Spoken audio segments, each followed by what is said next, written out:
नमस्कार मित्रांनो, आपल्या सगळ्यांचं हार्दिक स्वागत आहे आपल्या आवडत्या कार्यक्रमात ज्याचं नाव आहे हॅलो डॉक्टर.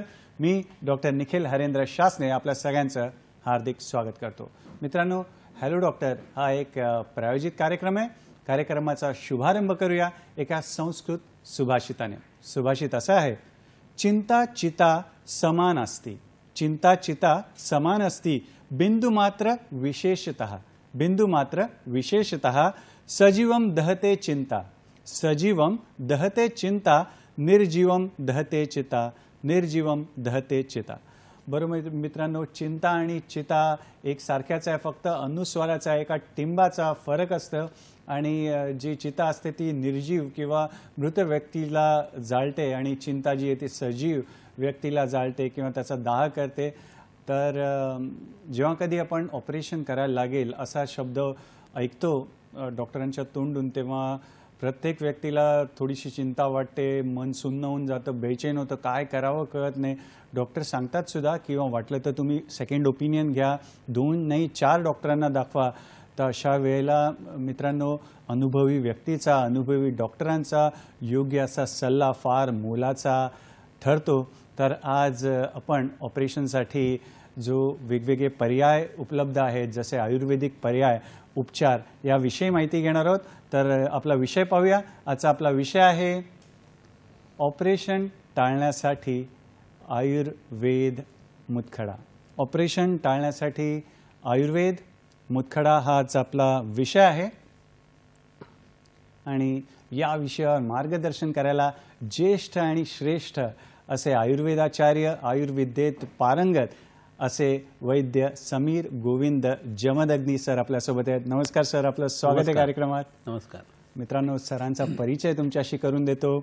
वैद्य समीर गोविंद जमदग्नी, आपण ज्येष्ठ आयुर्वेदाचार्य आहात, आयुर्विद्येत पारंगत आहात. आपण गेल्या 40 वर्षापासून पुणे, मुंबई, कोल्हापूर येथे यशस्वी चिकित्सक म्हणून कार्यरत आहात, आपली सेवा देत आहात. सर श्री विश्ववती आयुर्वेदीय रुग्णालय कोल्हापूर येथे प्रमुख चिकित्सक म्हणून आपली सेवा देतात. पुढे आपण नर्गिस दत्त मेमोरियल कॅन्सर रुग्णालय बार्शी येथे देखील प्रमुख चिकित्सक म्हणून आपली सेवा देता. सरांनी कॅन्सर, हृदयरोग, क्रिटिकल इलनेस, वंध्यत्व, गतिमंदत्व, मतिमंदत्व, विविध प्रकारचे सिंड्रोम्स या व इतर आजारांच्या उपचारामध्ये आपण विशेष प्रावीण्य मिळवलेलं आहे. मराठी व हिंदी चित्रपट सृष्टीतील कलाकार मंडळी म्हणा किंवा साहित्य, क्रीडा, राजकीय व सामाजिक क्षेत्रातील अनेक नामवंत व्यक्ती सरांकडून आयुर्वेदिक उपचार घेत असतात, घेत आहेत. मित्रांनो, वैद्य समीर जमदग्नी सरांच्या दवाखान्यामध्ये सरांच्या मार्गदर्शनाखाली आणि सल्ल्याने सर्व आजारांचे निदान व उपचार करण्यासाठी एक टीम, वैद्य म्हणजे निष्णात डॉक्टरांची अशी टीम उपलब्ध असते, जी आजारांचं निदान करायला आणि उपचार करण्यासाठी, तसेच पेशंटचा वेळ वाचवण्यासाठी, वेळेचा अपव्यय वाचवण्यासाठी सतत कार्यरत असते. तर मित्रांनो, आपण या सेवेचा जरूर आपल्याला लाभ घ्यायचा आहे. पुढे सांगायचं तर वैद्य समीर जमदग्नी सरांकडे श्री विश्वामृत आयुर्वेद अध्ययन या उपक्रमाद्वारे आयुर्वेदाच्या विद्यार्थ्यांना गुरुकुल पद्धतीने आयुर्वेदाचं शिक्षण विनामूल्य दिलं जातं. देशभरातील आणि परदेशातील विद्यार्थी म्हणा, आयुर्वेदचे डॉक्टर्स म्हणा, सरांचं मार्गदर्शन घेत असतात आणि रुग्णाचे आयुर्वेदीय निदान आणि चिकित्सा कशी करावी यासाठी सरांचं मौलिक मार्गदर्शन देखील घेत असतात. सरांनी गुरुवचन चॅनलद्वारे यूट्यूब व फेसबुक या डिजिटल माध्यमाद्वारे विनामूल्य सर ही सेवा, शिक्षणाचं ज्ञानदान, ज्ञानदीप लावण्याचं काम सरांचं अथक सुरू आहे. तर असे ज्येष्ठ आणि श्रेष्ठ असे आयुर्वेदाचार्य आपल्यासोबत आहेत. विद्यार्थी आणि आयुर्वेदचे डॉक्टर तर त्यांच्या मार्गदर्शनाचा लाभ घेत असतात. आज आपल्याला देखील सुवर्ण संधी साधायची आहे. शुभस्य शीघ्रम कार्यक्रमाचा श्री गणेश करूया. जमदग्नी सर, पहिला प्रश्न असा असेल की मुतखडा म्हणजे काय, इथपासून आम्हाला सांगा. बरोबर. कसं होतं, आपल्या शरीरामध्ये दोष धातू मल अशी एक कल्पना आयुर्वेदाने सांगितलेली आहे. 3 दोष असतात: वात, पित्त, कफ. रस, रक्त, मांस, मेद, अस्थि, मज्जा, शुक्राचे 7 धातू असतात आणि त्याच्यावरून 3 मल असतात. म्हणजे आपल्या शरीरातून येणारा घाम जो आहे तो मळ आहे, मूत्र जे आहे ते मळ आहे, पुन्हा पुरुष म्हणजे विष्ठा जी आहे तोही मळ आहे. आणि ह्यांचं संतुलन जर व्यवस्थित असेल तर आरोग्य चांगलं राहतं. रोगस दोष वैषम्यम दोष साम्यम अरोगता असं म्हटलेलं आहे. तर मळ कमी जास्त झाला तर आपल्याला असं वाटतं आता पुरुष किंवा विष्ठेला काय एवढं किंमत आहे, पण 10-15 जुलाब झाले की समजतं त्याला काय महत्त्व आहे ते. म्हणजे शौचाच्या मार्गात असलेला मळ जो आहे तो अवष्टंभा पुरुषस्य असं सूत्रच आहे. आपल्या जठराग्नीला उत्तम ठेवणं, आपल्या शरीराला उत्तम ठेवणं, ही प्रक्रिया जी आहे ना ती त्या पुरुषामुळे होत असते, विष्ठेमुळे होत असते. आणि त्याचे जे गण ऊर्ध्वगामी होतात ते तेजस असल्याकारणानं जठराग्नी आहे तो प्रज्वलित होत असतो. तर ही गोष्ट जर तुम्ही लक्षात घेतली तर मळ बाहेर पडणं हा जो भाग आहे, मूत्र बाहेर पडणं हा जो भाग आहे आणि घाम बाहेर पडणं हा जो भाग आहे तो शरीराच्या आरोग्यासाठी खूप उपयोगी असतो. आता मूतखडा म्हणजे काय होतं की या प्रकृतीस्थ जो आपल्या शरीरातला क्लेद नावाचा घटक आहे, जे कोणताही धातू तयार होत असतात ना त्यातनं तयार होणारी जी विकृत विषारी द्रव्य आहे त्याला क्लेद म्हटलं जातं. आणि ते कफासारखं चिकट बुडबुड असं प्रकरण असतं. तर ते शरीरातनं मूत्रस्य क्लेद वहनम, त्या लघवीवरती ते बसून तो क्लेद जो आहे तो सगळा ब्लॅडरमध्ये येत असतो. लघवीची उत्पत्ती आयुर्वेदाने वृक्कामध्ये किंवा किडनीमध्ये सांगितलेली आहे. पुरीश धराकला ही जिथं अपेंडिक्स लागलेल्या अशा सीकम नावाच्या भागामध्ये असते, जिथं विष्ठा तयार होते तिथंच अस्थि धराकला म्हणजे हाडं तयार होतात आणि तिथं सारखिट्ट विभाजन होऊन पाणी जे निघतं विषारी किंवा बाहेर टाकायचं पाणी ते जे आहे ते संपूर्ण शरीरात फिरून त्याची लघवी तयार होते आणि ती वृक्कावाटे बाहेर येते, असा आयुर्वेदाने प्रकार धरलेला आहे. तर आधुनिक शास्त्रात आता वृक्क, गविनी म्हणजे युरेटर्स आणि ब्लॅडर आणि बाह्य मूत्रमार्ग अशी ती संस्था मानते. आणि आयुर्वेद काय करतो, मोठा तड, वृक्क, संपूर्ण शरीर आणि त्यानंतर मग गविनी आणि ब्लॅडर असा भाग धरत असतं. आणि त्यामुळं तुम्ही बघा की एखाद्या माणसाला किडनी फेल्युअर जर असेल तर बकरीच्या आतड्याचा भाग जो आहे वजडी याला म्हणतो, त्याचा काढा आम्ही प्यायला देतो किंवा त्याची बस्ती करतो. तर क्रिएटिन लेवल कमी यायला लागते आणि भूक वाढायला लागते. तर हा जो टेक आयुर्वेदाचा आहे तो खूप वेगळा आहे आणि जुन्या ऋषीमुनींनी सांगितलेली गोष्ट आहे. ह्याचा अर्थ असा नाही की तो उंडूक नावाचा जो भाग आहे सीकम तो काढून टाकला तर माणसाला लगेच होणार नाही असं काही नाही. उरलेलं आतडं जे आहे ते त्याचं काम करायला लागतं. या शरीराच्या गुणाला म्हणतात समयोग वाहितो. जे नाही आहे ते मागून घेतं शरीर, जे आहे ते बाहेर काढून टाकतं जादा झालेलं. हा शरीराचा स्वभाव आहे. आणि हे जर लक्षात घेतलं तर हा भाग खूप महत्त्वाचा आहे मूतखड्याच्या हिशोबाने. तर तुमच्या शरीरातल्या कोणत्याही घटना असू देत त्या जर विकृत व्हायला लागल्या आणि तो क्लेद जर वाढायला लागला आणि तो घनीभूत व्हायला लागला तर मग लघवीमध्ये खडे तयार व्हायला लागतात, खर तयार व्हायला लागते. आणि मग असे वेगवेगळी कारणं आहेत जी आपण नंतर बघणारच आहोत की ज्याच्यामुळं आपल्या शरीरामध्ये मूतखडा उत्पन्न होतो. आणि तो मूतखडा ज्यावेळेला गविनीतून किंवा युरेटरमधनं पास व्हायला लागतो किंवा ब्लॅडरमध्ये बाहेर व्हायला लागतो त्यावेळेला उत्पन्न होणारी जी लक्षणं असतात ती खूप त्रासदायक असतात. म्हणजे त्यात पोट दुखणं असतं, उलट्या होणं असतं, घाम येणं असतं, लघवीची जळजळ असते, लघवी लाल होते, कदाचित ब्लिडिंग वगैरे होऊ शकतं. अशी लक्षणं ज्या आजारांमध्ये उत्पन्न होतात आणि क्लेदाशी, मोठ्या तड्याशी, वृक्काशी, गविनीशी किंवा युरेटरशी आणि ब्लॅडरशी संबंधित असलेला हा आजार आहे. 2 पुरुषांच्या मागे एका स्त्रीला हा खडा होत असतो. आणि ह्याचं प्रमाण असंच आहे की पुरुषांना जास्ती आणि स्त्रियांना कमी. पण स्त्रियांना कमरेचं जे अधोगुरुत्व आहे त्याच्यामुळं कफाचा आणि वाताचा भाग तिथं जास्ती आहे. श्लेष्म वाताभ्याम ग्रंथीचं नियबम हे 2 दोष एकत्र आले की खडे जास्ती तयार होतात. त्यामुळे स्त्रियांचे खडे पडणं हे महाकर्म कठीण असतं, पुरुषांच्या बाबतीत ते सहज शक्य होतं. तर हा जो भाग आहे तो ह्याच्यामध्ये खूप महत्त्वाचा आहे. छोटे खडे आहेत, नवीन खडे आहेत, औषधाने ते दुरुस्त होतात. मोठे खडे असतील, जुनाट झाले खूप आणि खूप त्रास देत असतील तर मग ऑपरेशनची गरज पडते.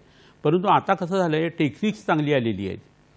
एनेस्थेसियाचा भाग चांगला आहे, त्याच्याबरोबर पेन किलर्स उत्तम आहेत, रक्त भरता येतं आणि एनेस्थेसियाची सोय असल्याकारणानं पेशंटला पटकन ऑपरेशन करा असा सल्ला दिला जातो. बऱ्याच वेळा ऑपरेशन केलं जातं आणि 20 दिवसामध्ये पुन्हा खडे तयार होतात असं लक्षात येतं. तर हा जो भाग आहे ना तो लक्षात घेता पहिल्यांदाच तुम्ही काही प्रयत्न असे करायला पाहिजे की ऑपरेशन कसं टाळता येईल. आता विषयामध्ये हेच आपल्याला बघायचं आहे की ऑपरेशन शक्यतो टाळायचं. झालंच ऑपरेशन त्याचं पूर्वकर्म काय आधी करून मग ऑपरेशन करायचं, ऑपरेशन झाल्यानंतर काय काळजी घ्यायची आणि कोणती अशी आयुर्वेदिक औषधं आहेत की ज्यांनी वारंवार खडा तयार होणार नाही आणि असलेला खडा लवकर फुटून बाहेर पडेल. या सगळ्या गोष्टींचा लहान मुलांचे खडे, म्हातार माणसांचे खडे, गर्भिणीचे खडे या सगळ्या हिशोबाने हा विषय जो आहे तो आजचा आपण बघायचा आहे. तर हे जर लक्षात आपण घेतलं तर मग त्याच्या खडा उत्पन्न का होतं या गोष्टीकडे जाणं हे जास्त योग्य आहे. तर असं होतं की एकत्रीकरण जे व्हायला लागतं ते हायलम काहीतरी एक पहिल्यांदा थोडासा मिळतो आणि त्याच्यावरती लघवीचे कण जे आहे ते जमायला लागतात आणि नंतर त्यात खडा उत्पन्न होतो. सुपर सॅच्युरेशन ज्याला म्हणतो ना तसं क्षारांचं व्हायला लागतं लघवीमध्ये आणि त्यामुळे खडा तयार होतो. बऱ्याच वेळा स्फटिकी भवनाची प्रक्रिया होते आणि ते व्हायला लागतं. बऱ्याच वेळा अवरोध काहीतरी होतो आणि त्याचा परिणाम म्हणून जो मूतखडा आहे तो उत्पन्न व्हायला लागतो.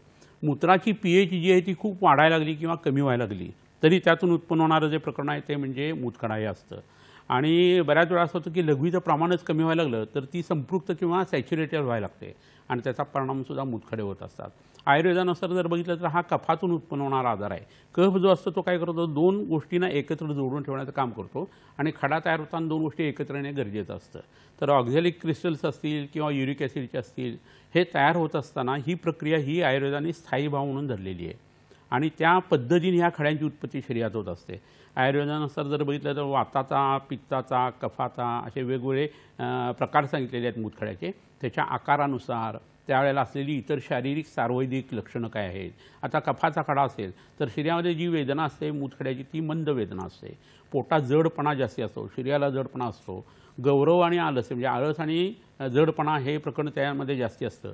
कफाचे पदार्थ जास्ती खाल्लेले आहेत, दूध, तूप, लोणी, साखर, बैठी जीवनशैली वगैरे ही त्याची कारणं आढळत असतात. तर असे प्रकार जे आहेत ते सुद्धा आपल्याला याच्यामध्ये बघायला मिळतात आणि त्या प्रकारानुसार आपल्याला ट्रीटमेंटचा भाग जो आहे ना तो सुद्धा बघायला लागत असतो. तर हा सगळा जो भाग आहे तो ह्या विषयाला अनुलक्षून असा आपल्याला बघायचा आहे आणि याच्यानुसार काही इतर कारणं जी आहेत त्याचा सुद्धा आपल्याला याच्यात विचार करायचा आहे. फारच छान. मित्रांनो, भारत हा प्राचीन देश आहे जगाच्या पाठीवर आणि आपण बघतो की फक्त भारतच असा देश आहे ज्याला महासागरातला भारताचं नाव दिलं आहे, हिंद महासागर किंवा इंडियन ओशन. तसंच आपलं आयुर्वेद भारताचं जे शास्त्र आहे ते प्राचीन आहे. तर त्या आयुर्वेद शास्त्राच्या महासागरातून डॉक्टर समीर जमदग्नी सरांनी आपल्यासाठी जे आरोग्यवर्धक मोती असे वेचून आणलेले आहेत तर ते आपल्याला तो खजिना आपल्यासाठी उघडणारच आहे. वेळ झाली एका छोट्याशा विश्रांतीची. घेऊया एक छोटीशी विश्रांती, मग जाणून घेऊया आरोग्यवर्धक मोती.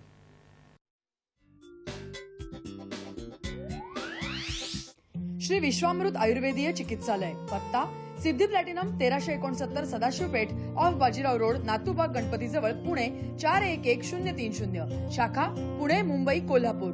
दूरध्वनी क्रमांक 8087732333 किंवा 7774918193 अथवा 8262885939. Email ID shriviswamrut@gmail.com. Shri Vishwamrut आयुर्वेदीय चिकित्सालय, पत्ता Siddhi platinum 1369 Sadashiv Peth off Bajirao road, Natubag Ganpati जवळ, पुणे 411030. शाखा पुणे, मुंबई, कोल्हापूर. दूरध्वनी क्रमांक 8087732333 किंवा 7774918193 अथवा 8262885939. Email ID shriviswamrut@gmail.com. Shri Vishwamrut आयुर्वेदीय चिकित्सालय, पत्ता Siddhi platinum 1369 Sadashiv Peth off Bajirao road, Natubag Ganpati जवळ, पुणे 411030. शाखा पुणे, मुंबई, कोल्हापूर. दूरध्वनी क्रमांक 8087732333 किंवा 7774918193 अथवा 8262885939. Email ID shriviswamrut@gmail.com.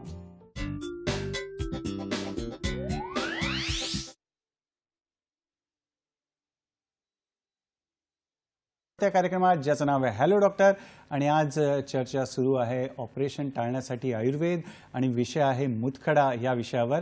आणि विश्रांतीच्या जाण्याच्या अगोदर आपण चर्चा केलेली की सरांनी आपल्यासाठी आरोग्यवर्धक मोती आणलेले आहेत, काही टिप्स आणलेल्या आहेत ज्याचा आपल्याला जरूर लाभ घ्यायचा आहे. पाहूया टिप्स काय आणलेले आहेत, कुठले मोती आहेत. तर पाहूया पहिली टिप. झोपेत तोंडातून लाळ गळत असल्यास कचोरा चूर्ण तोंडाला आतून सर्वत्र आणि जिभेलाही चोळावे. हा प्रयोग सतत 30 दिवस करावा. यासह जंत पडण्यासाठी पोटात औषध देखील घ्यायचं आहे. ही झाली पहिली टिप, पहिली आरोग्यवर्धक अशी जो मोती आपण म्हणतो. दुसरी जी टिप आहे ती पाहूया. चक्करशी निगडीत आहे दुसरी टिप. कोणत्याही कारणाने जर चक्कर येत असेल तर जटामासी, निशोत्तर आणि धमासा समभाग एकत्रित करून त्यापैकी 5 ग्रॅम चूर्ण 1 कप गरम पाण्यात घालून त्यात अर्धा चमचा तूप आणि अर्धा चमचा साखर घालून 15 मिनटं भिजवून मग न गाळता ढवळून घ्यायचं आहे. असे 2 आठवडे दररोज सकाळ किंवा संध्याकाळ आपल्याला करायचं आहे. तर महत्त्वपूर्ण असं आरोग्यवर्धक मोती सरांनी आणलेले आहेत. अजून देखील काही टिप्स आहेत ते आपण जाणून घेणार आहोत आणि विषयाकडे वळूया, मुतखड्याकडे जाऊया. जमदग्नी सर, आम्हाला सांगा की कारण काय आहे मुतखडा व्हायची? बरोबर आहे. आता पहिली गोष्ट अशी आहे की ह्याच्यात अनुवंशिकता बऱ्याच मोठ्या प्रमाणावर आढळते आणि आपल्या जीन्स क्रोमोझोममधल्या रचनेनुसार बऱ्याच लोकांच्या तब्येती या ठरत असतात आणि असे बरेच अनुवंशिक आजार आपण बघत असतो. तर अनुवंशिकता बघत असताना आपण हे जीन क्रोमोझोमचा जेवढा विचार करतो ना, तेवढं आपलं खाणं पिणं जे आहे ते तुम्ही लक्षात घेणं गरजेचं आहे. ज्या प्रदेशात आपण राहतो तो प्रदेश बदलला जात नाही. जो किराणा मालाचा दुकानदार असतो तो, त्याची मुलं, अशी पिढी त्याची चालू असते. त्याच्याकडनं आपण खाद्यपदार्थ विकत आणत असतो, मसाले तयार करत असतो, तेही खात असतो. तर अनुवंशिकतेमध्ये पहिला घटक जो असतो तो अन्नाचा खूप महत्त्वाचा आहे. आणि अन्न आपल्या पणजोबांचं जे आहे, खापर पणजोबाचं, तेच आजोबांचं असतं, पणजोबांचं असतं, मग वडिलांचं असतं, आपलं असतं आणि आपल्या मुलांचंही असतं. आणि अन्नमृत्तिकराणाम असं म्हटलेलं आहे. तर तुमच्या शरीराची, मनाच्या ज्या गोष्टी आहेत त्या जर अन्नातून तयार होत असतील, त्यांनी त्याचं पोषण होत असेल, तर अनुवंशिकता बघत असताना तुम्ही पहिल्यांदा अन्न काय ते बघायला पाहिजे. आणि मेडिकल सायन्सचा हा रूलच आहे, एखादी व्यक्ती एखादी गोष्ट करते आणि आजारी आहे तर ती गोष्ट करायची नाही. म्हणजे तू टेनिस खेळतोस का रे बाबा, खांदा दुखतोय तुझा, तर तो हो म्हणाला तर त्याला म्हणायचं की टेनिस बंद कर. आणि तो खेळत नसेल तर त्याला म्हणायचं ते चालू कर. तर त्याच्या विरुद्ध अशा गोष्टी करणं हे मेडिकल फील्डमध्ये खूप वेळा करायला लागतं. आणि गुणांच्या हिशोबाने द्रव्यगुण कर्म हे शास्त्रही तसंच आहे आपलं. तर अनुवंशिकता हे पहिलं कारण झालं. दुसरं ओरिजिनल कारण बघताना आपण हे लक्षात घ्यायला पाहिजे की किडनीची किंवा वृक्काची उत्पत्ती शरीरात कशी होते. तर प्रसादरूप कफ, प्रसादरूप रक्त आणि प्रसादरूप मेद ह्याच्यातून वृक्काची उत्पत्ती होते. आणि त्यावेळेस कफ बिघडवणारी प्रत्येक कारणं ही वृक्करोग उत्पन्न करतात.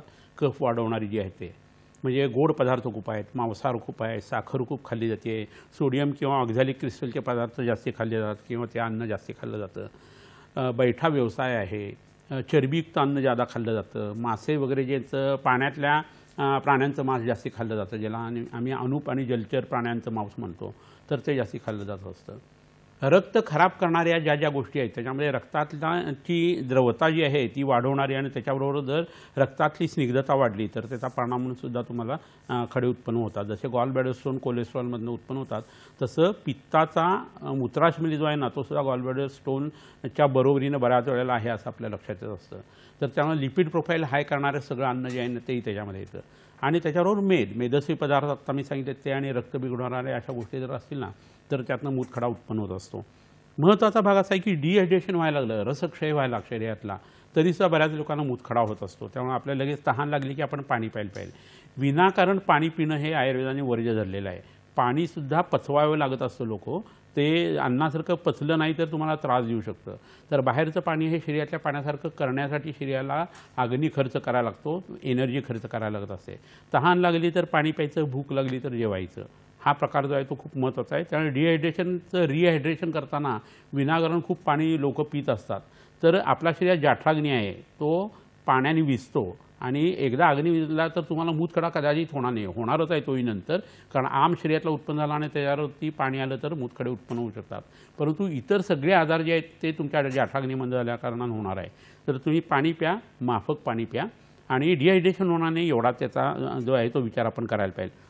हायपर पॅराथायरॉइडिझम जो आहे ना तो, किंवा हायपरथायरॉइडिझम जो आहे तो, किंवा IBS इरिटेबल बॉईल सिंड्रोम जो आहे, मूळव्याधीसारखा त्रास आहे, स्थूलपणा आहे, तर ही आजाराची काही अशी जंत्री आहे की ज्याच्यामध्ये लक्षण म्हणून मूतखडा उत्पन्न होतो. पक्वाशयगत वात नावाचा एक आजार सांगितलेला आहे, त्यात अश्मरीय लक्षण सांगितलेलं आहे. तर आजार असतो मोठ्या तड्यामध्ये, वाताचा आजार असतो आणि मूतखडे होतात. तर तुम्ही त्यासाठी किती चंद्रप्रभा घ्या, सिस्टोनची गोळी घ्या, आणखी काही फलाना औषध घ्या, कोणत्याही पॅचीचं, तो खडा जरासुद्धा हलत नाही. कारण का मूळ आजार आहे पक्वाशयवात किंवा मूळव्याध हा आजार असतो. तर ती मूळव्याध जर तुम्ही घालवली तर ती कफाची मूळव्याध असते, त्याच्यात लक्षण म्हणून जर अश्मरी किंवा मूतखडा येत असेल तर मूळव्याध बरं केल्यानंतर तुमचा अश्मरी हलणार आहे, तोपर्यंत तो हलतसुद्धा नाही. तर तुम्हाला मूतखडा आहे आणि तुम्ही सोनोग्राफी केली किंवा स्कॅन केला आणि तुमच्या लक्षात आलं की मूतखडा आहे, तर तुम्ही त्याचं निदान मूतखडा करायला वैद्य करेल असं नाही. तो त्याचा मूळ आजार जो आहे तो शोधून काढतो. त्यामुळे मूळ आजाराची ट्रीटमेंट करणं हे त्याच्यामध्ये महत्त्वाचं होतं. हा जसा भाग महत्त्वाचा आहे ना, तसा क्रोन्स डिसीज नावाचा आतड्याचा आजार आहे, त्यात हे लक्षण येतं. लहान मुलांना फक्क नावाचा एक आजार उत्पन्न होतो आणि दुष्ट दुधातून किंवा विकृत दुधातून तो उत्पन्न होतो आईच्या अंगावरचं दूध पिताना. आणि ह्याची लक्षणं बरीचशी मुडदूससारखी असतात. मुडदूस म्हणजे फक्त असा विकार नाही आहे, पण त्याच्यात कॅल्शियम मेटाबॉलिझम जो आहे शरीरातला तो डिस्टर्ब होतो. पाठीच्या मणक्याची हाडं वगैरे त्यात विकृत होतात, हाडाला बाक वगैरे येतो आणि त्या मुलांना खर पडत असते लघवीमधने. लघवी केली की तिथं पांढरा साका जमतो असं बऱ्याच वेळा होतं. तर त्यामुळे सुद्धा मूतखडा हे लक्षण आपल्याला आढळतं. सर, एक मिनिट फक्त इथे थांबूया. आपल्याला एक फोन आलेला आहे, पुण्याहून आलेला आहे, मंगलताई आपटे यांचा. तर त्यांचा प्रश्न आपण ऐकूया आणि पुन्हा आपण लक्षणाकडे वळूया मूतखड्याच्या. नमस्कार मंगलताई, आपलं स्वागत आहे कार्यक्रमात. आपला प्रश्न विचारा. नमस्कार, मी पुण्यावरून मंगल आपटे बोलते. सर खूपच छान सांगत असतात, मी दरवेळेला त्यांचे कार्यक्रम बघते. पण मला एक असं विचारायचं की काही काही जण कॅल्शियमच्या गोळ्या घेतात, तर त्यांनी मूतखडा होऊ शकतो का? दुसरी गोष्ट म्हणजे की प्यायचं जे पाणी ते भरपूर प्यावं का, किंवा शहाळ्याचं पाणी, नारळाचं पाणी प्यावं का, आणि मूतखडा होऊ नये म्हणून कुठली काळजी घ्यावी? बरोबर आहे. झोप आणि दुपारी झोपावं का नाही झोपावं? गोळ्या घेऊन जे झोपतं तर त्यामुळे मूतखडा होऊ शकतो का? बरोबर. धन्यवाद मंगलताई. माझे सगळे प्रश्न सर त्यांनीच विचारले. मजेच पाठ सोडून सर काय सांगणार? बरोबर. मंगलताई खूपच ज्ञापक अशा रुग्ण आहेत. रुग्णाचे काही गुण आयुर्वेदात सांगितलेले आहेत. आढ्यो रोगी भिषगोष्ठा ज्ञापको सत्वानुपी. हे रुग्ण जो आहे तो श्रीमंत पाहिजे. कशासाठी? त्याची औषधं खरेदी करण्यासाठी, वैद्याच्या फीसाठी नव्हे. भिषगोष्ठ म्हणजे डॉक्टरचा ऐकणारा पाहिजे. ज्ञापक म्हणजे कशाने काय होतंय, कशाने काय होतंय, हा प्रश्न त्याने खूप चांगला विचारला. आणि सत्वान म्हणजे धैर्यवान पाहिजे, घाबरणारा नको. तर त्याची ट्रीटमेंट वैद्याला करणं हे खूप सोपं जातं. तर हे चारही गुण आपटे त्यांच्या ठिकाणी आहेत असं मला दिसलं आत्ता. तर त्यांचा खूप सुंदर प्रश्न आणि ओरिजिनल आणि एका प्रश्नामध्ये खूप मोठं सायन्स त्यांनी भरून आपल्याकडे पाठवलेलं आहे. दुपारची झोप ही म्हाताऱ्या माणसांनी घ्यावी, लहान मुलांनी घ्यावी, ज्यांना सवय आहे त्यांनी घ्यावी. इतर लोकांनी दुपारी झोपू नये. जेवल्यानंतर दुपारी झोपलं तर कफपित्त वाढतात, वेगवेगळे आजार होतात, मूतखडा वाढू शकतो. दुपारी झोपायचं झालं तर जेवणाच्या आधी झोपावं, म्हणजे अजीर्ण आणि रसशरीर्ण नष्ट होतं आणि ती झोप चालू शकते. ग्रीष्म ऋतूमध्ये रात्र जी असते ती मोठी लहान असते आणि दिवस मोठा असतो म्हणून त्यावेळेला दुपारी झोपलं तर चालतं. आणि आजारी माणसांनी दुपारी झोपलं तर चालतं, ज्याला अशक्तपणा आहे. बाकी कुणी दुपारी झोपू नये हा एकंदरीत नियम आहे. नारळाचं पाणी प्या, शहाळ्याचं पाणी प्या, काही घेतलं तरी चालेल, पण ती पचवण्याची ताकद आपल्याला पाहिजे. नारळाचं पाणी हे पक्व आहे आणि शहाळ्याचं पाणी हे कच्चं आहे, हे लक्षात घ्या. तर शहाळ्याचं पाणी म्हणून पिलं तर तुम्हाला बरं वाटेल त्यावेळेला, पोट डब्ब होऊ शकतं आणि त्याचा त्रासही होऊ शकतो. तर कोणतीही गोष्ट जी आहे ना ती आपल्या आयुर्वेदामध्ये अन्नाच्या विषयी लिहिताना अध्यायाचं नावच मात्राशिती अध्यायाचं म्हटलेलं आहे. कोणतीही गोष्टी लिमिटमध्ये करायची. खूप एकदम अति सर्वत्र वर्जित म्हणतात ना, तसं हा नियम ठेवायचा आहे. कॅल्शियमची सप्लिमेंट, काही अँटीबायोटिक जी आहे ती, काही डायुरेटिक औषध जी आहे ती, ह्याच्यामुळे मूतखडा हा उत्पन्न होऊ शकतो. तर कॅल्शियम तुमच्या शरीरात जात असतं, पण ते खेचून येण्याची ताकद शरीरात नसते. तर कॅल्शियम अन्नातनं जाते ना हे तेवढं बघावं आणि जवळच्या वैद्याकडनं तिक्त क्षीर बस्ती करावेत. तर मग कॅल्शियम ॲब्सॉर्प्शन सुधारतं. रोज सकाळच्या वेळेला कोवळ्या उन्हामध्ये एक 10-15 मिनिटं अंगारची कपडे असले तरी बसले तरी चालतं. तर कॅल्शियम आपल्या शरीरामध्ये कोलेस्ट्रॉलमधनं चांगल्या पद्धतीने तयार होऊ शकतं. तर हा सगळा भाग आपल्या त्यांनी लक्षात घ्यावा आणि त्या पद्धतीने त्यांचं जे वागणूक आहे ती जर ठेवली तर त्याचा त्यांना उपयोग होणार आहे. शरीराला एखादी गोष्ट कमी पडली तर शरीर ती मागून घेत असतं आणि त्या पद्धती मागून घेतली तर लगेच इच्छा झाली की त्या पद्धतीने वैद्याकडनं जाऊन त्या पद्धतीची औषध घ्यावीत, अन्नात बदल करावीत. धन्यवाद मित्रांनो. असेच तुम्ही फोन करून तुमच्या मनातले प्रश्न विचारा, जेणेकरून सरांकडून जास्तीत जास्त ज्ञान आपल्याला घेता येईल, माहिती घेता येईल आणि त्यांचे अनुभवाचे बोल पण आपल्याला ऐकता येतील. सर, पुढला प्रश्न असा आहे, म्हणजे आपण लक्षणांविषयी बोलत होतात, तर अजून कुठली लक्षणं आहेत? हो, अजून काही कारणं आहेत ती आपण बघूया. जे मूत्र ब्लॅडरमध्ये तयार होतंय, ब्लॅडरमध्ये येऊन थांबलेलं आहे, त्याच्यात जर जंतू संसर्ग व्हायला लागला, जे इन्फेक्शन व्हायला लागलं वारंवार, तर त्याचा परिणामसुद्धा मूतखडा उत्पन्न होण्यामध्ये होऊ शकतो. बऱ्याच वेळा कंजनायटल ॲनोमली म्हणजे जन्मजात विकृती असतात. त्याच्यात हॉर्सशू किडनी म्हणजे घोड्याच्या नालेसारखी किडनी असते. एक्टोपिक किडनी म्हणजे किडनी जिथं असायला पाहिजे त्याच्यापेक्षा ती बाहेरच्या बाजूला अशी पोटावरती वगैरे आलेली असते. तर असे किंवा युरेटरचे जे वॉल्स असतात त्याच्यामध्ये काही प्रॉब्लेम्स असतात आणि त्याचा परिणाम म्हणून सुद्धा मूतखडा हा उत्पन्न होऊ शकतो. बऱ्याच वेळा असं होतं की गॅस्ट्रिक बायपास किंवा इंटेस्टायनल बायपासची ऑपरेशन झालेली असतात वेगवेगळ्या आजारासाठी. ऑब्स्ट्रक्शनमुळे असेल किंवा आतडं खराब झालं सडलेलं आहे म्हणून असेल किंवा इतर अल्सर्समुळे असेल, तर मग त्यावेळेला जे बायपास केला जातो अशा लोकांना मूतखडे जास्त उत्पन्न होतात असं लक्षात येतं. महिन्याच्या पुढं बाळ जेव्हा पोटात वाढायला लागतं तेव्हा गर्भाचं प्रेशर जे आहे ते ब्लॅडरवरती यायला लागतं, किडनीवरती यायला लागतं, रेक्टमवरती यायला लागतं आणि मग गर्भिणीला वेगवेगळे आजार उत्पन्न होतात. गर्भिणीत पीडितान दोषान तस्मिन हृदयमाश्रितः कंडुविदाहम कुर्वंती गर्भिण्या किक्विसानिच असा एक श्लोकच सांगितलेला आहे. म्हणजे तिला वेगवेगळे आजार त्यातून उत्पन्न होतात. प्रेशर फेनॉमिना असते ती आणि प्रेशर फेनॉमिना ऑब्स्ट्रक्शन आलं आणि लघवी आडायला लागली की तिला खडे व्हायला लागतात. एकीकडे बाळ पोटात वाढतंय त्याचं सुख आहे आणि त्याचं प्रेशर येते त्याचं दुःखही आहे आणि त्याच्या जोडीला जर मूतखडा आला तर त्या स्त्रीचे खूप हैराण हाल होतात आणि त्यामुळे अनुवंशिकता असलेल्या स्त्रियांनी बीजसंस्कार करताना वैद्याकडनं मूतखड्याची औषधं घ्यावीत. म्हणजे तिला पुढे ही आफत येत नाही आणि त्यातनं ती उत्तम पद्धतीने बाहेर पडू शकते.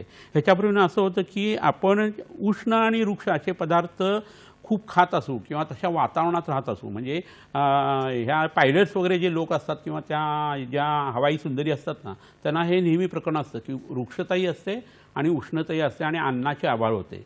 तर त्यांना उत्पन्न होणाऱ्या आजारांच्यामध्ये हृदयाशी संबंधित B12 डेफिशियन्सी संबंधित जसे आजार असतात तसे मूतखडे हे बऱ्याच वेळा आढळतात. तर त्या लोकांना हे समजून घ्यायला पाहिजे की आपण अंगाला तेल लावायला पाहिजे, काही थंड उपचार करायला पाहिजेत, काही उष्ण उपचार करायला पाहिजेत. हे जर केले गेले ना तर मग त्यांच्या शरीरामध्ये हे मूतखड्याचं प्रकरण जे आहे ते खूप कमी प्रमाणावरती आपल्याला आढळून येऊ शकतं. माती खाण्याची लहान मुलांना बऱ्याच वेळा सवय असते, लेखणी वगैरे, आणि ते मृतभक्षणजन्य पांडू किंवा एक प्रकारचा ॲनिमिया माती खाण्यातून उत्पन्न होत असतो. अशा मुलांना सुद्धा मूतखडे उत्पन्न होण्याची शक्यता असते. तर ही व्यवहाराची काही कारणं अशी झाली की ज्याच्यामध्ये मूतखडा उत्पन्न होतो. फारच सुंदर. मित्रांनो, वैद्य समीर जमदग्नी आपल्याला सुंदर मार्गदर्शन करतायत. आजचा आपला विषय मूतखड्याशी निगडीत आहे. ऑपरेशन कसं टाळता येईल आयुर्वेद शास्त्राच्या मदतीने, त्याविषयी आपण देखील फोन करून छान प्रश्न विचारत आहात. वेळ झाली एका छोट्याशा विश्रांतीची. पाहत राहा आपला आवडता कार्यक्रम हॅलो डॉक्टर.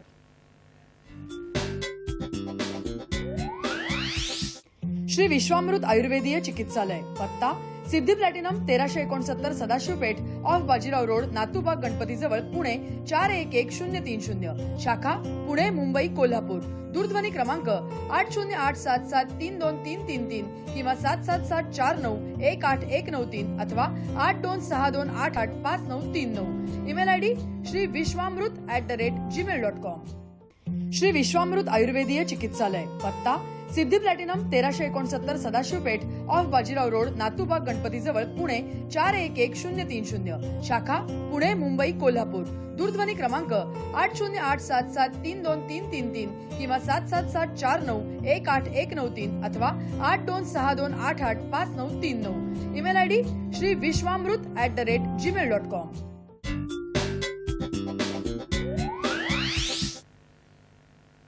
विश्रांतीनंतर पुन्हा एकदा आपलं स्वागत आहे आपल्या आवडत्या कार्यक्रमात, ज्याचं नाव आहे हॅलो डॉक्टर. आणि आज आपली चर्चा सुरू आहे की ऑपरेशन कसं टाळता येईल आयुर्वेद शास्त्राच्या मदतीने, आणि आजचा आपला विषय आहे मूतखडा याविषयी.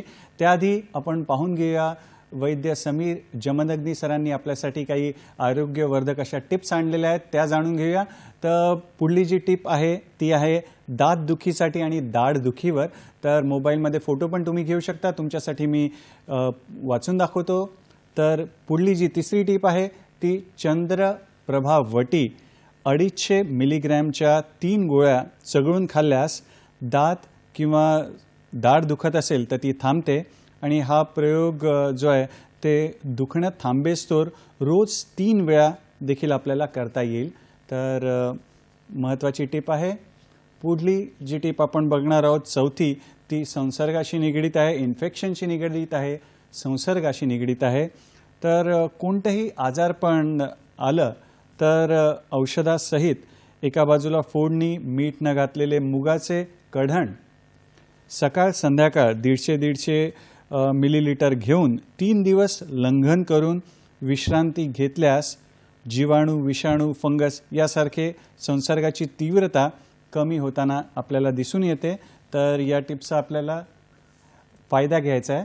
तर यावर आपल्याला एक फोन आहे, मंगेश यांचा फोन आहे. पाहूया त्यांचा प्रश्न काय. नमस्कार मंगेश, आपलं स्वागत आहे कार्यक्रमात. आपला प्रश्न विचारा. सर मला सलग प्रश्न विचारा. मला आहे किडनी स्टोन आहे. हा, पुढे सलग विचारा. तर आयुर्वेदिक पद्धतीने कसा आयुर्वेद करता येतो? काय आयुर्वेद पुन्हा एकदा प्रश्न विचारा, सलग विचारा. सर मला 3 खडा आहे किडनीमध्ये. बरं. तो आयुर्वेदिक पद्धतीने कसा विरोध आहे हां त्याच्यासाठी हे लेक्चर चाललंय मंगेश. हां, तुझं वय किती आहे? फोन ठेवलेला आहे दिसतो कधी. मंगेशजी, वय किती आहे? बहुतेक फोन ठेवला संपर्क तुटलेला आहे. हां पण साधारण 22 ते 28च्या दरम्यान वाटतंय आवाजावरनं. हां हां तर 3 mmचा म्हणजे खूपच छोटा खडा आहे. वारंवार खडे तयार होणाऱ्या लोकांसाठीच तर आजचं लेक्चर आहे, ज्यांना ऑपरेशन करायला लागू नये आणि औषधांनी खडे पडतील असंच आपण बघायचं आहे. तर मला असं वाटतं की त्यांनी चंद्रप्रभा वटे आत्ता जे औषध सांगितले ना, ते केळीच्या सोपाचा रस काढायचा, म्हणजे केळीचा खुंटा असतो त्याचा रस काढायचा, त्यात तूप घालायचा आणि ते ढवळायचं की त्याचं एक इमल्शन तयार होतं. आणि हे इमल्शन नेहमी वृक्काच्या मार्गावाटे बाहेर पडतं. तर त्याच्यावर जर मूतखडा फोडणारी औषध दिली गेली, जसं चंद्रप्रभावटी आहे, गोक्षराजी गुग्गुळ आहे, तर ते त्यांनी सकाळी संध्याकाळी 3-3 चमचे हे तयार केलेलं मिश्रण घ्यायचं, केळीच्या सोपाचा रस आणि तुपाचं, आणि त्यावर 3-3 गोळ्या ज्या आहेत त्या चंद्रप्रभाच्या घ्यायच्या. असं जर केलं तर त्यांचा तो खडा जो आहे तो लहान आहे. किडनीमधल्या खड्यामध्ये काय होतं की त्यानं युरिनचा फ्लो व्यवस्थित येऊ शकत नाही, तिथंच लघवी तयार होत असल्यानं थेंब लघवी तिथं तयार होत असते, तर फ्लो मिळत नाही. त्यामुळे त्यांनी हे औषध घेत असताना वरुणादी काढा नावाचं एक औषध आहे आणि पुनर्नाव असो, ते सर ह्याच्याबरोबर घेतलं तर मग त्यांचा खडा लवकरात लवकर पडून जाण्याची शक्यता आहे. आणि जवळच्या वैद्याकडनं जाऊन त्यांनी एक दशमूळ दहानंतर तेलाचा बस्ती करावा, म्हणजे पुन्हा त्यांना खडे उत्पन्न होणार नाहीत आणि हा खडा पडत असताना त्रास होणार नाही. एवढा उपचार मंगेशजींना पुरेसा आहे. धन्यवाद मित्रांनो. असेच तुम्ही फोन करून आपल्या मनातले प्रश्न निसंकोचपणे आम्हाला विचारा. डॉक्टर साहेब, पुढला प्रश्न असा असेल की मुतखड्याची लक्षणं काय आणि समजा त्याचं पुढे काय त्रास होऊ शकतो किंवा कॉम्प्लिकेशन कसं होऊ शकतात? बरोबर आहे. त्याविषयी. आता कसं होतं, मूतखडा जो आहे तो ब्लॅडरमध्ये असेल तर फारशी लक्षणं काही जाणवत नाहीत, ओटीपोटात जडपणा वगैरे हे होतं. पण मूतखडा बाहेर पडत असताना स्त्रियांच्या बाबतीत फारसा प्रॉब्लेम येत नाही, कारण त्यांचा युरेथ्रा हा ब्रॉड असतो आणि शॉर्ट असतो, त्यामुळे पटकन तो खडा पडून जाऊ शकतो. ब्लॅडरमध्ये असेल तर, किडनीमध्ये असेल तर खूप त्रासदायक होतं ते. आणि हे पडत असताना ज्या वेदना उत्पन्न होतात त्या पुरुषांच्या बाबतीत जास्ती असतात. त्याच्याबरोबर जर प्रोस्टेट ग्रंथीची वाढ झालेली असेल आणि वय जास्ती असेल ना, तर मग त्या लोकांना अनंत त्रास भोगायला लागत असतात. आणि ते होत असताना स्ट्रिक्चर युरेथ्रा नावाची गोष्ट उत्पन्न होते. आपल्याला कुठं भाजलं किंवा लागलं तर जे चिवट तंतू तयार होतं ना, त्याला आपण फायब्रोसिस झालं असं म्हणत असतो. तर हे काय आहे, तर ही विकृत रचना शरीरातल्या कोणत्या प्राकृत रचनेशी ॲनालॉगस आहे. तर आपल्या शरीरात कंडरा, सिरा आणि स्नायू नावाच्या रचना आहेत, त्या अशा चिवट असतात. तर रक्त जळलं समजा किंवा त्वचा जळली किंवा मांस मेद जळलं तर उत्पन्न होणारी गोष्ट म्हणजे कंडरा, सिरा, स्नायू असतात, लिगामेंट किंवा टेंडॉनसारखी ती रचना असते. तर त्याच्यासाठी आयुर्वेद काय करतो, मूळ आजाराची ट्रीटमेंट करतो, मूळ धातूची ट्रीटमेंट करतो. तर रक्तातून आणि मांसातून आणि मेदातून ह्या गोष्टी जळून तयार जर झाल्या तर मेदाची, मांसाची आणि रक्ताची ट्रीटमेंट असते. तर विरेको मांस मेदस्य निर्वाह प्रशमनाचे असं एक सूत्र आहे. आणि त्यानुसार या लोकांना वारंवार विरेचन दिलं तर स्ट्रिक्चर युरेथ्रा कमी यायला लागतो. डॉक्टर लोक काय करतात, डायलेटेशन त्याचं करत असतात आणि वेगवेगळ्या नळ्या वापरून त्याचा आकार जो आहे तो वाढवतात. मग काही दिवसांनी पुन्हा ते स्ट्रिक्चर येतं, कारण जेव्हा ते फाकलं जातं त्यावेळी तिथं पुन्हा कट्स येतात, त्याच्यावरनं युरिनचा संसर्गयुक्त असं पाणी जात असल्याकारणानं पुन्हा ती जखम जी आहे ती भरून येत नाही. तर व्हायला काय पाहिजे, लघवी जी आहे त्याच्यातले दूषित घटक नष्ट व्हायला पाहिजेत. त्याच्यासाठी मूत्र विरजनीय गण म्हणून सांगितलेलं आहे, लघवीचा रंग आणि कन्सिस्टन्सी बदलणारा औषध. त्याच्यावरून गुदमार्गातनं बस्ती द्यायची आहेत, मूत्रपुरुषाचे बस्ती. त्यांनी वातदोष जो आहे तो प्राकृतून कॉन्ट्रॅक्शन रिलॅक्सेशन चांगलं व्हायला लागतं. आणि त्याच्यावरून जर जुलाबाचं औषध दिलं तर त्या ठिकाणचा युरेथ्राचा जो भाग आहे तिथलं रक्त, मांस आणि मेद नवीन तयार व्हायला लागतं आणि स्ट्रिक्चर युरेथ्रा गायब होतो. ही त्याची नॅचरल ट्रीटमेंट आहे. हे करत असताना आणखी आयुर्वेद काय करतो, तर पाठीच्या लंबोसॅक्रल रिजनला जिथनं मज्जातंतू ब्लॅडरकडे जाणार आहेत किंवा इतर ठिकाणी जाणार आहेत आणि वेगवेगळ्या आपल्या नर्वस सिस्टीमचा जो वापर करून इम्पल्स युरिनचा येणार आहे तो नॉर्मल करण्यासाठी नाकात टाकायची औषधं, डोक्याचे लेप आणि पाठीचे लेप असं केलं की ते प्रकरण पूर्णतः दुरुस्त होत असतं. त्यासाठी अवगाळ सोयी म्हणजे गरम पाण्यामध्ये काढ्याच्या औषधामध्ये बसणं हेही प्रकार केले जातात. पण लोक ते डायलेट करत बसतात, स्वतः सेल्फ कॅथेटरायझेशन करत बसतात आणि खूप तो नरकासारख्या यातना मग रुग्णाला त्या सहन करायला लागतात. तर आयुर्वेदाचा काय भाग वेगळा आहे तो तुम्ही लक्षात घ्या. त्यामुळे मी दरवेळेला तुम्हाला सांगेन असं की कोणत्याही व्यक्तीला कोणतंही आजारपण जरासा धोकादायक किंवा त्रासदायक आलं तर तुम्ही एक ॲलोपॅथिक डॉक्टर, एक होमिओपॅथिक डॉक्टर आणि एक वैद्य याचा जरूर सल्ला घ्यायला पाहिजे. प्रत्येक शास्त्र वेगवेगळं असतं, त्यांचे सिद्धांत वेगळे असतात, त्यांचा टेक वेगळा असतो, साध्यता वेगळी असते, औषध देण्याचा प्रकार वेगळा असतो, आहाराकडं आणि आजाराकडं बघण्याचा नजरिया वेगळा असतो. तर त्या सगळ्याचा फायदा तुम्ही करून घ्यायला पाहिजे, तर मग तुम्हाला उत्तरं चांगली येतात आणि त्या पद्धतीने त्याचाही विचार करायचा असतो. तर हे ब्लॅडरशी संबंध हे आपण बघून झालं, हे स्ट्रिक्चर येणं वगैरे. ह्याच्याबरोबर काय होतं की वृक्काला सतत जर इन्फेक्शन व्हायला लागलं किंवा हायड्रोनेफ्रोसिस वगैरे व्हायला लागलं तर हळूहळू मग वृक्कामध्ये उत्पन्न होणारे आजार जे असतात त्यांनी वृक्काचा आकार वाढतो तरी किंवा श्रंकन किडनी असा रिपोर्ट येतो. तर त्याला वेगवेगळी औषधं आयुर्वेदात असतात आणि किडनीचा आकार वाढवणारी औषधंसुद्धा आयुर्वेदात आहेत. हे बोलतो एवढं सोपं नसतं, पण मागं लागलं की हे शक्यसुद्धा होत असतं. ह्याच्याबरोबरीनं उत्पन्न होणाऱ्या ज्या गोष्टी आहेत त्याच्यामध्ये मूत्राचा संसर्ग हा जो भाग आहे ना तो खूप मोठ्या प्रमाणावरती आपल्याला जाणवत असतो की जो अश्मरीमुळे उत्पन्न होत असतो. तर त्याचा जो विचार आहे तो इथं करायला लागतो. लघवी आडायला लागली आणि जर बाहेर पडणं झाली तर मग हळूहळू वृक्कामध्ये क्रिएटिन आणि ब्लड युरिया वाढायला लागला, वृक्कातून रक्तामध्ये जायला लागला की मग त्यातून उत्पन्न होणारा पंडुरोग किंवा ॲनिमिया उत्पन्न होतो. अंग खाजायला लागतं, हातापायला सूज येते, तोंडाला लघवीचा घाण वास यायला लागतो. ही कॉम्प्लिकेशन्स त्यातून उत्पन्न होत असतात. तर केव्हाही तुम्हाला मूतखडा झाला की पहिल्यांदा येणारी लक्षणं असतात त्यात पोट दुखणं, कंबर दुखणं, पाठीतून खाली लघवीच्या मार्गाकडे वेदना येणं, ऑब्स्ट्रक्शन झाल्याचं वाटणं, लघवीचा वास जो आहे तो बदलणं, अतिशय दुर्गंध यायला लागणं, त्यातनं रक्त यायला लागणं किंवा लघवी थोडी थोडी थांबून थांबून होणं, गरम लघवी होणं, रोज पिवळी लघवी होणं. आणि हे सगळं होत असताना लघवीची भावना आहे पण लघवी होत नाही आहे असा प्रकार जो आहे ना तो व्हायला लागला की लक्षात घ्यायला पाहिजे की मूतखडा आतमध्ये कुठेतरी आहे. आणि मगाशी सांगितलेला स्थूलपणा आहे, मूळव्याध आहे, पोटाशी संबंधित मोठा आजार आहे, माती खाण्याची लहानपणीची सवय आहे, गर्भिणी अवस्था आहे. आणि असं असताना तुमचं पोट दुखत असेल तर तुमच्या मनामध्ये शंकेची पाल चुकचुकायला पाहिजे आणि ती म्हणजे आपल्याला मूतखडा तर नाही ना. आणि मग जवळच्या वैद्याकडे जाऊन तुम्ही तपासणी करून घ्यायला पाहिजे आणि त्याची औषधंही शोधायला पाहिजे. फारच छान सरांनी सहज सोप्या भाषेत आपल्याला सांगितलं आणि किती विषय मोठा आहे आणि महत्त्वाचा संदेश, एकात्मिक संदेश देखील दिला की वेगवेगळ्या पॅथीचा देखील तुम्ही सल्ला घ्या, हे सुद्धा वाखाणण्यासारखं आहे सर. आणि पुढे होणारे कॉम्प्लिकेशन विषय आणि आम्हाला हे देखील सांगा की कधी ऑपरेशन करावं. बरोबर, ते देखील आम्हाला सांगा. बरोबर आहे. आता कसं होतं, आत्ता मी जसं सांगितलं तसं तुमच्या पायाला सूज येते, वारंवार लघवी होतीये, त्यात उष्णता खूप तुम्हाला जाणवते, हुडहुडीवरून तुम्हाला ताप येतोय. ते होत असताना तुम्हाला तोंडाची चव जी आहे ती बेचव झालेली असं जाणवतंय, उलट्या होत आहेत, मळमळतंय, अन्न समोर आल्यानंतर सुद्धा ते नको वाटतंय, फोडणीचा वास जरी आला तरी तुम्हाला मळमळतंय की काय असं व्हायला लागतं. असं जर व्हायला लागलं ना तर लक्षात घ्यायला पाहिजे की हा आजार जो आहे तो साधा नाही आहे आणि वाढायला लागलेला आहे. त्यावर तुमचं मध्यम जर वय असेल आणि तुम्ही पुरुष असाल आणि तुम्हाला जर त्या प्रोस्टेटचाही त्रास त्याच्याबरोबर असेल तर मग कॉम्प्लिकेशन्स ही खूप वाढायला लागतात. औषधाचा काही उपयोग होत नाही आहे, खड्याचा आकार खूप मोठा आहे, किडनीचा जो भाग आहे आणि त्यातलं कॅलेक्स नावाचं जे आतलं आणि पेल्विसचं जे प्रकरण आहे ते पूर्ण पचून जाऊन त्या रक्तातून आणि मेदातून जर तिथं खडा तयार झाला तर तो तिथंच तयार झालेला खडा असतो आणि तो अडकून पडलेला असतो. तर तो कोणत्याही औषधाने निघत नाही आणि ऑपरेशन करून तो काढायला लागतो. पण त्याचं ऑपरेशनही एवढं मोठं असतं की ती किडनीच काढणं, नेफ्रोटॉमी करणं हाच प्रकार त्यावेळेला करायला लागतो. तर देवाने आपल्याला 2 किडनी दिलेली आहेत, एक काढून टाकून दिली, अर्धी फेकून दिली, तर अर्ध्यावरती आयुष्य जाऊ शकतं.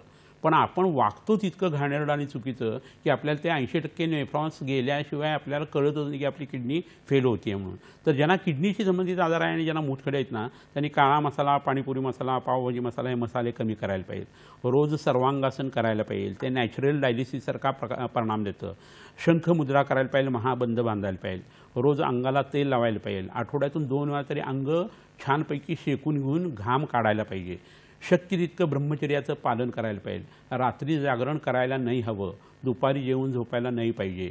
आणि हे होत असताना 15 दिवसातनं एकदा ऑटोफेजी होण्यासाठी आणि कोणताही आजार होऊ नये म्हणून एकादशीसारखा उपवास करायला पाहिजे. तुम्ही धार्मिक असा अगर नसता, उपवास केला तर लंघनम परमौषधम या पद्धतीने तुम्हाला फायदा होणार आहे. 40 नंतर माणसांनी एकभुक्त राहावं, संध्याकाळी जेवू नये आणि सकाळी जेवावं एकदा असं आयुर्वेदाने सांगितलेलं आहे. तुम्ही संध्याकाळी दूध पिऊ शकता, फळं खाऊ शकता किंवा भाजकान्न ज्याला म्हणतात ना ते तुम्ही घेऊ शकता, साडीच्या लाह्या वगैरे खाऊ शकता. तर हे जर केलं तर एक वेळ अन्न पचवायची ताकद शरीराचे आजार काढण्यासाठी वापरतं. तुम्ही दीर्घायुष्य होता आणि शरीरात मोठे आजार न झाल्या कारणाने तुम्हाला हॉस्पिटलमध्ये ॲडमिट व्हायला लागत नाही. व्हायटल शरीरातले जे आहेत किडनी, हृदय, फुफ्फुस वगैरे हे चांगलं राहतात आणि वैद्याची आणि डॉक्टरांची बिलंसुद्धा कमी येतात. म्हणजे घरी अन्नाची बचत आणि पुन्हा वरती टॉप ऑफ द चेरी काय झाली तर ते म्हणजे तुमची बिलंही कमी व्हायला लागतात. तर तुम्ही एक लक्षात घ्या की आरोग्य हा फॅमिली बिझनेस आहे आणि घरच्या सगळ्या लोकांनी तो प्रयत्न केला तर तिथं बचत होते, आर्थिकदृष्ट्याने सुबत्ता येते आणि आरोग्य तुमच्या घरी नांदायला लागतं. सुंदर, एकदम छान सरांनी सांगितलं आपल्याला, ते आपण हे लक्षात ठेवलं पाहिजे. सर, नाशिकहून आपल्याला फोन आहे, नामदेव यांचा फोन आहे, पाहूया त्यांचा प्रश्न काय. नमस्कार नामदेव दादा, आपला प्रश्न विचारा, स्वागत आहे कार्यक्रमात. हा. हा टीव्हीचा आवाज एकदम बंद करा आणि आपला प्रश्न सलग विचारा. हो सर, आपल्याला लगेच त्रास आहे. हा सलग सलग बोला नामदेवजी. हो हो थांबा बरं का, थांबा. हा बोला. लगेच त्रास आहे. हं, बोला. लगे बार सारखे येते हं. आणि त्याच्यावर मुतखडा होऊ शकतो का? हो, तुमचं वय किती आहे दादा? 52. बरं, ठीक आहे. तुम्हाला ब्लड प्रेशर डायबिटीज काय आहे? इंजिओप्लास्टिक झालेले आहे आपले. बरं, आणि मांसाहार करता? हो. व्यसनं आहेत का दारूची किंवा तंबाखूची? नाही नाही. बरं, ठीक आहे. आणि प्रोस्टेटची वाढ झाली आहे वगैरे असं डॉक्टरनी काय सांगितलं का सोनोग्राफी करून? नाही तसं काय नाही. इंजिओग्राफी करून इंजिओप्लास्टिक झालेले. बरं बरं. बरं, ठीक आहे, काय हरकत नाही. धन्यवाद आपल्या प्रश्नासाठी. काय सांगणार सर? हं. कसं होतं, आपल्या शरीरामध्ये 3 मर्म आहेत: हृदय, वृक्क आणि मस्तिष्क. या तिघांची ट्रीटमेंट ॲट अ ग्लान्स जर केली तर बरं पडतं. आणि आधुनिक शास्त्राच्या हृदयाचा डॉक्टर वेगळा, किडनीचा डॉक्टर वेगळा आणि मेंदूचा डॉक्टर वेगळा असं होतं. आयुर्वेदामध्ये 3.5 हाताच्या देहाचा पूर्ण विचार वैद्य करत असतो. आणि त्यामुळे अँजिओप्लास्टी झाल्यानंतर आता ब्रेन स्ट्रोकची किंवा वृक्क खराब होण्याची शक्यता त्यांची वाढणार आहे. आणि हे होण्यासाठी न होण्यासाठी म्हणून त्यांनी उपचार जवळच्या वैद्यांच्याकडनं करायला पाहिजे. नाशिकला खूप मोठे मोठे चांगले वैद्य आहेत, त्यांच्याकडे जाऊन त्यांनी ती ट्रीटमेंट करायला पाहिजे. पहिलं म्हणजे एक भुक्त म्हणजे एकदा जेवायला पाहिजे त्यांनी. वारंवार लघवी होते याचं कारण मूळव्याधीसारखा त्रास असेल तर तो कमी करायला पाहिजे, स्थूलपणा असेल तर तो कमी करायला पाहिजे. आणि मूत्रकृष्णाचे बस्ती जे असतात ते करायला पाहिजे त्यांनी.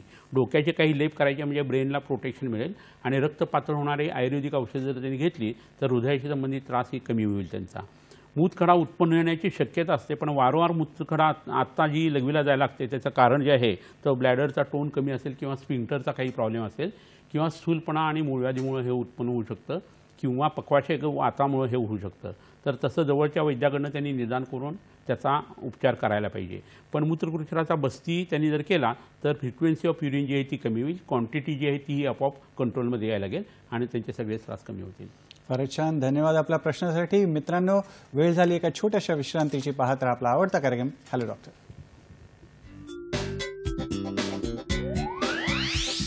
श्री विश्वामृत आयुर्वेदीय चिकित्सालय, पत्ता Siddhi platinum 1369 Sadashiv Peth off Bajirao road, Natubag Ganpati जवळ, पुणे 411030. शाखा पुणे, मुंबई, कोल्हापूर. दूरध्वनी क्रमांक 8087732333 किंवा 7774918193 अथवा 8262885939. Email ID shriviswamrut@gmail.com. Shri Vishwamrut आयुर्वेदीय चिकित्सालय, पत्ता Siddhi platinum 1369 Sadashiv Peth off Bajirao road, Natubag Ganpati जवळ, पुणे 411030. शाखा पुणे, मुंबई, कोल्हापूर. दूरध्वनी क्रमांक 8087732333 किंवा 7774918193 अथवा 8262885939. Email ID shriviswamrut@gmail.com.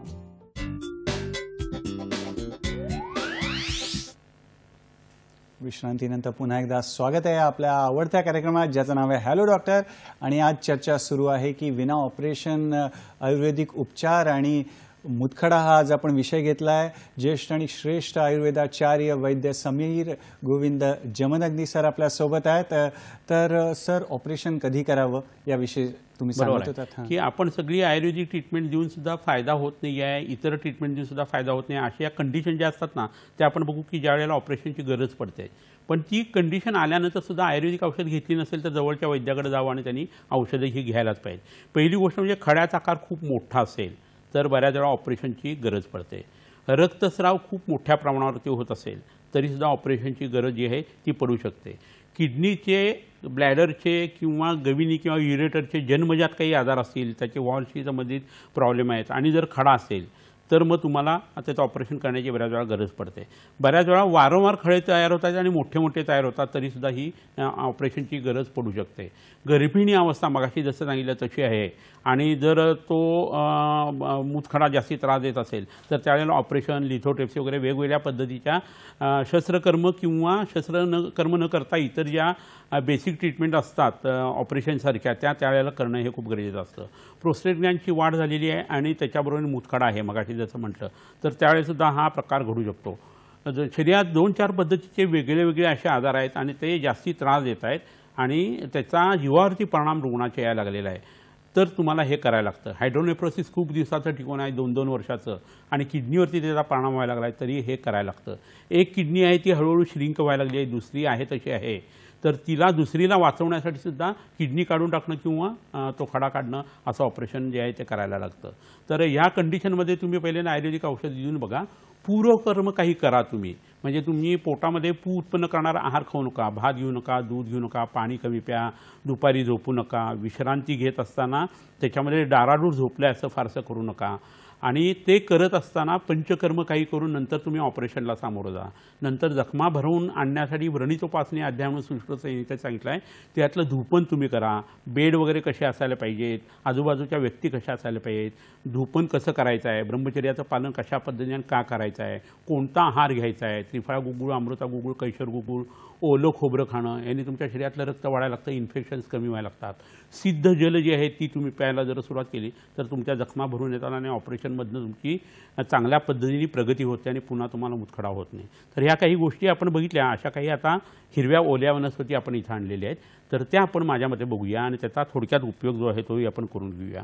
तर ही वनस्पती पहिली एक दाखवतो तुम्हाला. ही पुनर्नवा नावाची वनस्पती आहे. पुनर्नवाच्या वनस्पतीची पानं जर पोटामध्ये तुम्ही घेतली आणि त्याच्यावर जर मिरं घेतलं, 2 चमचे हा रस आणि 1 मिरं असं जर तुम्ही सकाळ संध्याकाळी जर घेतलं तर तुम्ही अंगारची सूज तुमची कमी होते, लघवीला भरपूर होते आणि गविनीमध्ये युरेटरमधले खडे आणि ब्लॅडरमधले खडे हे उत्तम पद्धतीने कमी येतात. दुसरं हे केळीचं झाड तुम्हाला सगळ्यांना माहिती आहे. केळीच्या पानांचा किंवा खोंटांचा किंवा मुळांचा रस घ्यायचा आणि तो रसाच्या बरोबर त्यात तूप घालायचं आणि ढवळायचं. साधारण ते 3-3 चमचे एकत्र केलं आणि ते जर पोटात घेतलं तर हे फक्त युरिनच्या मार्गावाटेच बाहेर पडतं. ह्याच्याबरोबर मूतखडा विरघळणारं कोणतंही औषध तुम्ही घ्या, त्याचा अप्रतिम फायदा होतो. हा प्रयोग 63 दिवस 21-21 3 कोर्स तुम्ही करून बघा, अप्रतिम फायदा तुम्हाला दिसून येईल. आणखीन एक वनस्पती इथं आहे आणि तिचं नाव आहे वरुण. या वरुणाच्या सालीचा काढा जो आहे त्याच्यापासून वरुणादी काढा नावाचं औषध बनतं आणि ते तयार औषध घ्या किंवा या पानांचा रस जो आहे तो मूतखड्याच्या औषधांच्याबरोबर तुम्हाला मगाशी सांगितला तसा पुनर्नवा या वनस्पती जर का घ्यायचा आहे. आणखीन एक वनस्पती इथं तुम्ही बऱ्याच वेळा ही बघितलेली आहे आणि ती वनस्पती म्हणजे शतावरी. याच्या खाली मुळं तुम्हाला दिसत आहेत पहा. ही मुळं जी आहेत ती मूत्रल आहेत, आम्लपित्त शमन करणारी आहेत, यकृताला उत्तेजना करणारी आहे. तर ज्यांना पोटाचा त्रास आहे, इरिटेबल बॉईल सिंड्रोम आहे, क्रोन्स डिसीज आहे, ज्यांना संडासला रक्त पडतं, ज्यांचा शुक्रधातू शरीरातला कमी झालेला आहे, अशा लोकांना ह्याचं चूर्ण जर दिलं तर मग मूत्राची उत्पत्ती जास्त होते, यकृताला उत्तेजना मिळते, रक्त चांगलं होतं, मेद चांगला होतो, कफ चांगला होतो आणि वृक्काचं आरोग्य जे आहे ते अंतर्बाह्य सुधारायला लागतं. ह्याच्या पानांची भाजी करून सुद्धा खाता येते, ती डोळ्याच्या आजारासाठी सुद्धा उपयोगी आहे. याच्याबरोबरीने इथं पानफुटी नावाची एक वनस्पती आणलेली आहे. ही पानं जी आहेत ह्याचे 2 प्रकार असतात. त्रिकोणी एक वनस्पती मिळते आणि ही एक मिळते त्रिकोणी पानांची. तर रोज 2 पानांचा रस जो आहे तो मिऱ्याच्या बरोबर 21 दिवस जर तुम्ही घेतला तर जवळजवळ 70% खडे जे आहेत ना, मूतखडे, ते कोणत्याही पद्धतीचे ऑक्झॅलिक रिसलचे असू दे, युरिक ॲसिडचे असू दे, तर ते ह्यांनी विरघळतात. तर याच्याबरोबर पोटातली औषधं घेणं आणि पंचकर्म बस्ती वगैरे करणं हे करायला पाहिजे. हे समजण्यासाठी आणि गोडी लागण्यासाठी आयुर्वेदासाठी आपण हे दाखवतो. हा म्हणजे आयुर्वेद नाही आहे, हे नुसके आहेत. ह्याच्यामागं प्रचंड मोठं शास्त्र असतं. तर वैद्याच्या सल्ल्याने तुम्ही हे घेतलं तर तुम्हाला निश्चित त्याचा फायदा होऊ शकतो. ह्याच्याबरोबर आणखीन एक वनस्पती आहे ती तुम्हाला दाखवतो आणि ती तुम्हाला सगळ्यांना माहीत असलेली कोरफड. ही भेदन करणारीच आहे, म्हणजे खडा असू दे, मेद असू दे, रक्त असू दे, त्याला फोडणारी अशी वनस्पती आहे. तर कोरफडीचं मूळ वापरा तुम्ही गराच्या ऐवजी, ते जास्ती भेदन असा गुण दाखवतं. ह्या गर जो आहे तो उगाळून पोटामध्ये घेता येतो किंवा काढ्याच्या स्वरूपात घेता येतो. ह्याच्याबरोबर लकडी पाषाण भेद आणि गोखरू नावाची जी बी असते त्याचा जर वापर तुम्ही केला आणि काढा घेतलात आणि त्याच्यामध्ये जवकसार आणि जर तुम्ही थोडीशी साखर टाकून घेतली तर वारंवार होणारे खडे येणे होत नाहीत. आणि अनुवंशिकता असेल तर तुमच्या लहान मुलाबाळांना हे औषध द्या, प्युबर्टी किंवा मेनार्टच्या एजच्या आधी, म्हणजे त्या मुलांना खडे होणार नाहीत आणि त्यांच्या मुलांच्या मुलांना होणार नाहीत. अदरवाईज म्युटेशन व्हेरिएशन होऊन 70-80 वर्षानंतर जी गोष्ट थांबणार आहे ती तुमची आधीच तुम्ही थांबवू शकता. तर बीजसंस्कार करा, गर्भसंस्कार करा आणि तुमच्या मुलांना तुमच्यासारखे मूतखडे उत्पन्न होऊ देऊ नका. आणि काही सांगणार अजून काही? हां, अजून एक वनस्पती इथं दाखवता येईल आणि ती म्हणजे गोखरू नावाची वनस्पती आहे. तर गोखरू म्हणजे काय, गाईच्या खुरांना लागणारं हे बी जे आहे ना ते आपल्याला माळरानावरती बऱ्याच वेळा आढळतं. तर हे शोधअंशाधिकृत किंवा शोधअंशासुद्धा ह्याला पर्यायी शब्द आहे. आणि हे जर पोटात घेतलेलं तर एक्लाम्सिया प्रेग्नन्सीमधला जो असतो ना, आणि त्याच्यात जर तो ब्लड प्रेशर उत्पन्न असेल आणि त्या ब्लड प्रेशरच्या बरोबरीने जर तुम्हाला मूतखडे असतील तर ह्याचा अप्रतिम उपयोग होत असतो. तर याचाही वापर तुम्ही जवळच्या वैद्यांच्या सल्ल्याने करा. धन्यवाद सर. सरांनी आपल्याला औषधी वनस्पतींची देखील ओळख करून दिली, छान मार्गदर्शन केलं, टिप्स पण दिल्या आणि आजच्या मुतखडा या विषयावर छान मार्गदर्शन दिलं. त्यासाठी दूरदर्शनच्या सह्याद्री वाहिनीतर्फे आमची जी हॅलो डॉक्टरची टीम आहे, संघ आहे, त्यांच्यातर्फे आणि आमच्या प्रेक्षक मित्रकांतर्फे तुमचे खूप खूप आभार आणि पुढील वाटचालीसाठी खूप खूप शुभेच्छा. मित्रांनो, आजच्या भागात इथेच थांबायची वेळ झालेली आहे. पुढील भागात एक नवीन विषय घेऊन आम्ही तुमच्या भेटीला येणारच आहोत. पाहत राहा आपला आवडता कार्यक्रम हॅलो डॉक्टर. धन्यवाद. नमस्कार.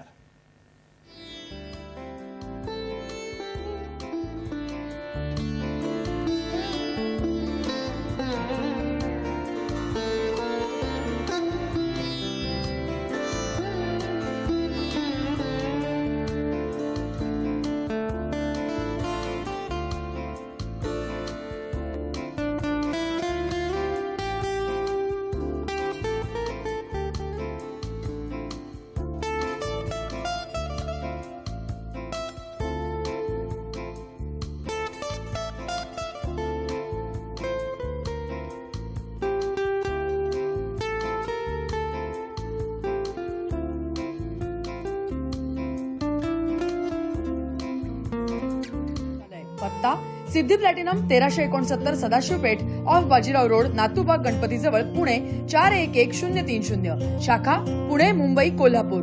दूरध्वनी क्रमांक 8087732333 किंवा 7774918193 अथवा 8262885939. Email ID श्रीविश्वामृत@gmail.com.